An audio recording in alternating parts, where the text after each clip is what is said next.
Bonjour, bienvenue sur Investir TV, dans notre émission Idées de placement, avec aujourd'hui Idées de placement d'investir dans l'histoire du sport. Et pour cela, nous a rejoint en visio François Thierry, expert département sport, donc dans la maison de vente Agut. François, bonjour. Bonjour Stéphane. Alors, vous avez récemment donc créé au sein donc de la maison de vente Agut un département donc sport. Pour quelle raison? Écoutez, le marché du sport est très très développé aux États-Unis depuis maintenant de nombreuses années. En Europe et en France en particulier, on a beaucoup d'attentes autour du sport, mais c'est un marché qui n'est pas encore structuré. Et avec Agut, on est allé sur ce département-là parce qu'il y a une forte demande. Et puis, on a remarqué aussi qu'il y avait beaucoup de ventes qui se faisaient hors maison, hors expert, qu'il y avait pas mal de faux. Et je pense que structurer le marché sur ce secteur-là, c'est quelque chose de vraiment important. Et puis, on arrive aussi sur le sport à une période où les personnes qui s'intéressent aux objets, aux mémorabilia du sport, aux objets du sport, sont dans la force de l'âge de l'investissement. Et donc, D'accord. tout colle un petit peu pour ouvrir ce département. Alors, ces objets liés à des événements sportifs historiques sont réservés aux purs fans ou bien peuvent intéresser également des investisseurs? Alors, les deux, les investisseurs, automatiquement, quand on est dans un département qui voit des prix augmenter, on a des investisseurs qui viennent. Mais en général, ça reste quand même des investisseurs qui aiment beaucoup le sport. Alors, l'avantage du sport, c'est que c'est toute une palette de sports. On a le football, on pense au football pour l'investissement, mais ça peut être de la boxe, ça peut être du tennis, du cyclisme, du basket. Tout fonctionne. On s'identifie assez rapidement à un champion et on sait que quand on va vers les grands champions, vers les objets qui ont appartenu aux grands champions ou simplement des objets signés par ces grands champions-là, on prend très très peu de risques d'un point de vue investissement. Et donc, on a beaucoup d'intérêt, en tout cas par les investisseurs, sur les grands noms. Et puis, après, on a les fans de sport ou les férus de tel ou tel sport. Pas forcément dans ce cas-là pour un sportif en particulier, ça peut être un sport un peu plus global. Il y a deux types de collectionneurs. Et là, ils vont plus vers des objets de niche. Il y en a vraiment pour tout le monde. Et les prix sont très très larges. C'est pareil, on a des palettes de prix de souvenirs sportifs qui peuvent démarrer à 100 euros, mais qui peuvent terminer à plusieurs centaines de milliers d'euros.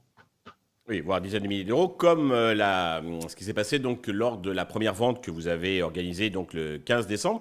Pouvez-vous nous donner justement quelques exemples d'objets qui ont été vendus, donc quel était leur prix d'estimation et à quel prix final sont-ils partis? Bien sûr. Alors, on avait la chance pour cette vente inaugurale de sport à Gut d'avoir une ceinture qui était une ceinture d'un combat entre Evander Holyfield et Mike Tyson. C'était le premier des deux combats qu'ils ont fait. Et cette Alors c'est ceinture celui où il était... a mordu l'oreille ou pour Non, l'autre? c'est le combat précédent. Euh, D'accord. et c'était le premier combat depuis quelques années pour Mike Tyson, puisqu'il était en prison pour des problèmes Mhm. extra sportifs. Ouais. Et puis, il devait gagner ce combat, mais Evander Holyfield était quand même un sacré poids lourd. Et c'est Holyfield qui a gagné finalement. Et il y a une revanche après, en effet, où il a mordu l'oreille d'Holyfield et D'accord. où il a été disqualifié. Donc Holyfield, finalement, n'a jamais perdu contre Tyson. Et c'est la ceinture, en tout cas, qui a été donnée à Evander Holyfield à la fin de ce premier combat. C'est vrai que Et c'était un cette beau combat. ceinture, Le premier combat a été un très beau combat. très très beau combat. On le met souvent dans les 10 plus grands combats de l'histoire de la C'est boxe. vrai. C'est vraiment c'est un objet d'exception qu'on peut voir de temps en temps passer aux États-Unis sur des ventes aux enchères, mais en France et en Europe, c'est jamais le cas. Donc, on a eu beaucoup de chance de pouvoir proposer cette ceinture. Elle a été estimée entre 40 et 80 000 euros et elle a Oui. été vendue 78 000 euros.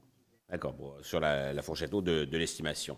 Tout à fait. Le deuxième objet, je crois, qui est en ordre de valeur, qui est parti, c'est un maillot de foot d'un footballeur qui s'appelle Bobby Moore. Donc, il faut avoir un certain âge, je crois, pour connaître Bobby Moore. Exactement. Alors, Bobby Quelle Moore, histoire de ce maillot?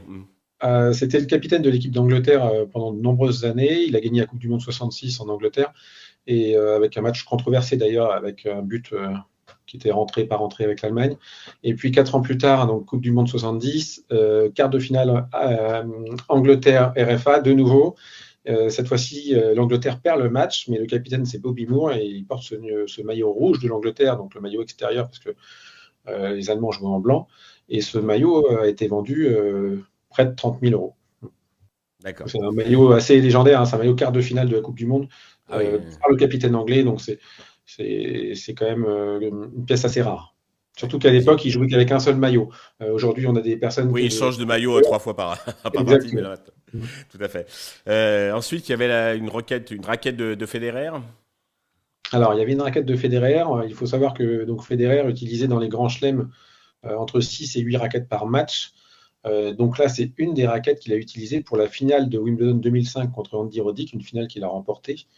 C'était son 3e Wimbledon, je crois, qu'il a remporté. Et donc, cette raquette a été vendue pour un peu plus de 20 000 euros. Et donc, c'est une des raquettes qu'il a utilisées pour la finale. Les cordes sont encore cassées. Et c'est signé de chaque côté de la raquette par Roger Federer. D'accord. Il y a l'incontournable, c'est le fameux Michael Jordan. Alors, c'était pas ses baskets, mais là, c'était son maillot. Alors, on avait aussi les baskets. On avait un Ah, ballon aussi signé par Michael Jordan. Et on avait la chance d'avoir un maillot qui est utilisé pour une coupure pub par Michael Jordan. Donc, c'est un maillot qui est assez rare parce que c'est un maillot en plus qui lui appartenait directement. Chaque année, dans les débuts des années 90, la NBA distribuait pour les quelques joueurs phares de la NBA, distribuait des jeux de maillots bien particuliers. Et celui-ci en faisait partie pour Michael Jordan. Et il est encore plus particulier dans le sens où il a pris 2 retraites sportives, une pour jouer au baseball et puis une parce qu'il avait son père était décédé, enfin c'était un petit peu compliqué. Et donc ce maillot-là n'a même pas été produit pour le grand public. C'était une année où il avait pris sa retraite. Donc ça avait été produit un petit peu avant pour lui, mais il a annoncé sa retraite juste avant le début de la saison. Donc c'est vraiment un maillot qui vient de chez lui et qui a été signé. Donc il n'a pas joué avec, il a fait une publicité avec, une publicité pour Nike, mais c'est un maillot tout à fait unique.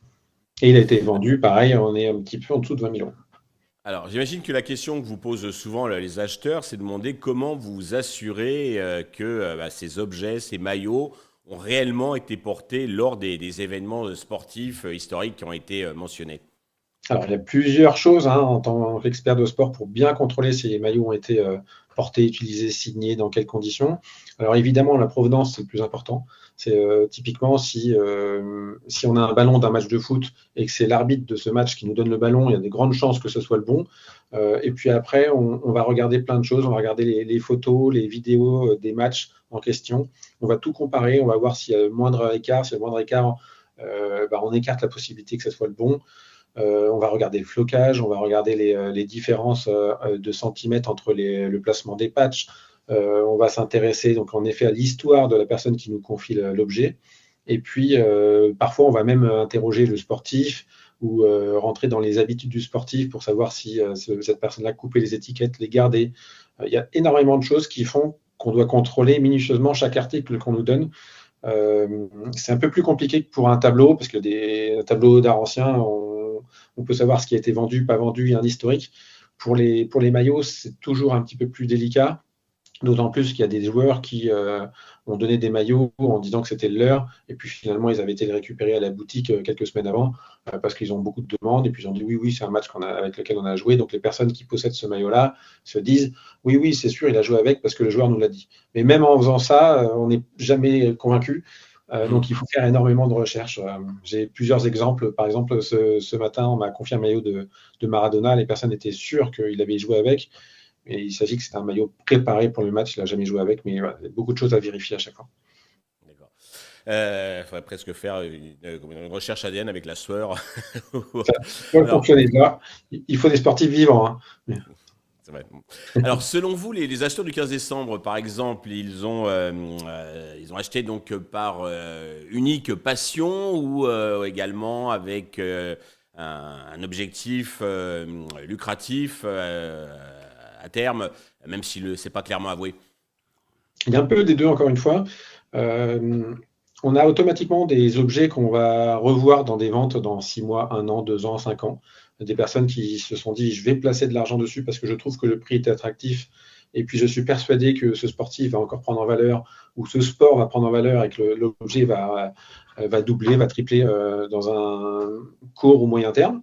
Et puis, on a en effet les fans de sport, de tel ou tel joueur, qui, eux, se sont dit, cet objet-là, je ne le verrai peut-être pas passer 2 fois, j'ai l'argent pour, je vais dessus et je suis très, très content. Je vais profiter de ce souvenir d'histoire du sport chez moi. On a un peu les deux, et on a même certains qui ont les deux, c'est-à-dire qu'ils vont investir sur un objet, ils vont en profiter, et puis ensuite ils vont le revendre dans quelques années pour pourquoi pas prendre un autre objet avec le même sportif. C'est très très variable. Et l'avantage qu'on a dans le sport, c'est qu'il y a vraiment des budgets pour tout le monde. On a des investisseurs qui vont prendre des choses à 200 euros ou à 20 000, et on a aussi des férus de sport qui vont prendre des choses à 200 euros ou à 20 000 euros. Donc c'est très très très large, et il y a beaucoup beaucoup d'objets et beaucoup de sports, ce qui permet à tout le monde de s'identifier à nos ventes. Et quels sont les facteurs qui pourront faire augmenter la future valeur de ces objets? Alors, si on prend l'exemple par exemple de Mbappé, aujourd'hui vous achetez un maillot de Mbappé du Real Madrid pour cette première année. Real Madrid, si vous trouvez un maillot qui était porté par Mbappé, il y a des grandes chances, si sa carrière continue et que sa carrière soit encore plus riche, il y a des grandes chances que ce maillot de première année de Mbappé au Real Madrid puisse faire des x2, x5, x10 dans l'avenir. Donc il faut réussir à miser, en tout cas en investissement, à miser soit sur des joueurs, soit sur des équipes, soit sur des objets dont on pense que dans quelques années, ces objets vont encore plus intéresser les gens. Et puis se dire aussi que le sport, donc c'est assez nouveau au niveau des ventes aux enchères et des mémorabilia, et que il y a des grandes chances, parce qu'on le voit avec le marché américain, que la plupart des objets sportifs prennent de plus en plus en valeur. C'est un domaine qui avait été un petit peu mis de côté pendant une trentaine d'années, et toutes les personnes qui ont accumulé des objets dans les mêmes années 90, début des années 2000, aujourd'hui ont déjà fait des très très gros bénéfices, et il y a de plus en plus de personnes qui s'y intéressent au sport et aux objets sportifs. Donc on va dire que la plupart des objets qui sont en vente actuellement restent des bonnes affaires. Alors déjà, les sportifs étaient très sollicités par les spectateurs pour avoir le maillot, la raquette, etc. Bah, ça va être carrément, ils vont leur arracher. Donc. Quand aura lieu votre prochaine vente donc d'objets iconiques de l'histoire du sport? Alors la prochaine vente, ça sera pour le 15 mai 2025. D'accord. On a déjà réuni pas mal de beaux objets. On espère pouvoir vous en parler à l'approche de cette vente. D'accord. Puis on regardera sur le site donc d'Agut un peu le catalogue. Merci François. Merci à tous de nous avoir suivis. Je vous donne rendez-vous très vite sur Investisseur TV avec de nouvelles idées de placement.